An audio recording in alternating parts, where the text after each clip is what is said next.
பின்பு அவன் தன் வீட்டு விசாரணைக்காரனை நோக்கி, நீ இந்த மனிதருடைய சாக்குகளை அவர்கள் ஏற்றி கொண்டு போகத்தக்க பாரமாய் தானியத்தினாலே நிரப்பி அவனவன் பணத்தை அவனவன் சாக்கின் வாயிலே போட்டு, இளையவனுடைய சாக்கின் வாயிலே வெள்ளி பாத்திரமாகிய என் பான பாத்திரத்தையும் தானியத்துக்கு அவன் கொடுத்த பணத்தையும் போடு என்று கட்டளையிட்டான். யோசேப்பு சொன்னபடியே அவன் செய்தான். அதிகாலையிலே அந்த மனிதர்கள் தங்கள் கழுதைகளை ஓட்டி கொண்டு போகும்படி அனுப்பிவிடப்பட்டார்கள். அவர்கள் பட்டணத்தை விட்டு புறப்பட்டு வெகு தூரம் போவதற்கு முன்னே யோசேப்பு தன் வீட்டு விசாரணைக்காரனை நோக்கி, நீ புறப்பட்டு போய் அந்த மனிதரை பின்தொடர்ந்து அவர்களை பிடித்து, நீங்கள் நன்மைக்கு தீமை செய்தது என்ன? அது என் எஜமான் பானம் பண்ணுகிற பாத்திரம் அல்லவா? அது போன வகை ஞான திருஷ்டியால் அவருக்கு தெரியாதா? நீங்கள் செய்தது தகாத காரியம் என்று அவர்களோடே சொல்லென்றான். அவன் அவர்களை தொடர்ந்து பிடித்து தன்னிடத்தில் சொல்லியிருந்த வார்த்தைகளே அவர்களுக்கு சொன்னான். அதற்கு அவர்கள், எங்கள் ஆண்டவன் இப்படிப்பட்ட வார்த்தைகளை சொல்லுகிறது என்ன? இப்படிப்பட்ட காரியத்துக்கும் உம்முடைய அடியாராகி எங்களுக்கும் வெகு தூரம். எங்கள் சாக்குகளின் வாயிலே நாங்கள் கண்ட பணத்தை கானான் தேசத்திலிருந்து திரும்ப உம்மிடத்திற்கு கொண்டு வந்தோமே. நாங்கள் உம்முடைய எஜமானன் வீட்டிலிருந்து வெள்ளியாகிலும் பொன்னையாகிலும் திருடி கொண்டு போவோமா? உம்முடைய அடியாருக்குள்ளே அது எவனிடத்தில் காணப்படுமோ அவன் கொலை உண்ணக்கடவன். நாங்களும் எங்கள் ஆண்டவனுக்கு அடிமைகளாவோம் என்றார்கள்.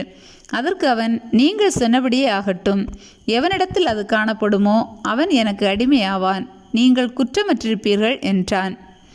அப்பொழுது அவர்கள் துரிதமாய் அவனவன் தன் தன் சாக்கை தரையிலே இறக்கி தங்கள் சாக்குகளை திறந்து வைத்தார்கள். மூத்தவன் சாக்கு முதல் இளையவன் சாக்கு மட்டும் அவன் சோதிக்கும்போது அந்த பாத்திரம் பென்யமீனுடைய சாக்கிலே கண்டுபிடிக்கப்பட்டது. அப்பொழுது அவர்கள் தங்கள் வஸ்திரங்களை கிழித்து கொண்டு அவனவன் கழுதையின் மேல் பொதியை ஏற்றி கொண்டு பட்டணத்திற்கு திரும்பினார்கள். யூதாவும் அவன் சகோதரரும் யோசேப்பின் வீட்டுக்கு போனார்கள். யோசேப்பு அதுவரையும் அங்கே இருந்தான். அவனுக்கு முன்பாக தரையிலே விழுந்தார்கள்.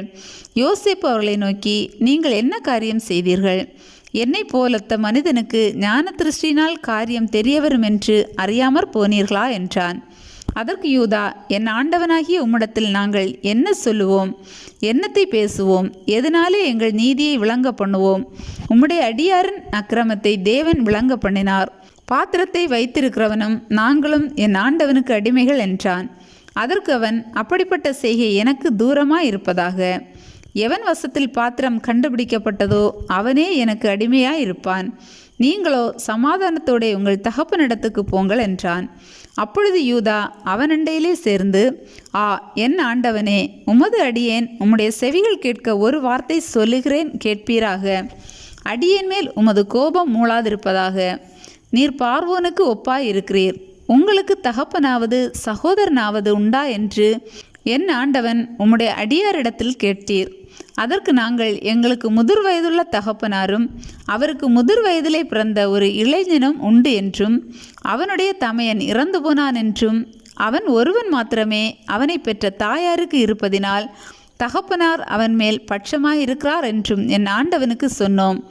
அப்பொழுது நீர் அவனை என்னிடத்துக்கு கொண்டு வாருங்கள், என் கண்களினால் அவனை பார்க்க வேண்டும் என்று உமது அடியாருக்கு சொன்னீர்.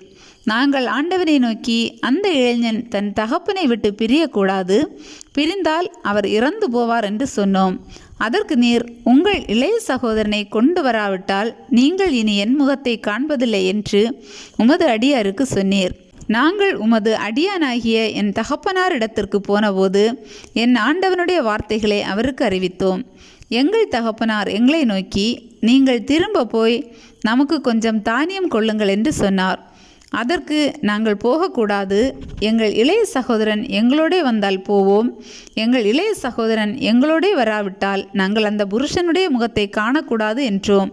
அப்பொழுது உம்முடைய அடியானாகி என் தகப்பனார், என் மனைவி எனக்கு 2 பிள்ளைகளை பெற்றாள், அவர்களில் ஒருவன் என்னிடத்திலிருந்து போய்விட்டான், அவன் பீருண்டு போயிருப்பான் என்றிருந்தேன், இதுவரைக்கும் அவனை காணாதிருக்கிறேன்.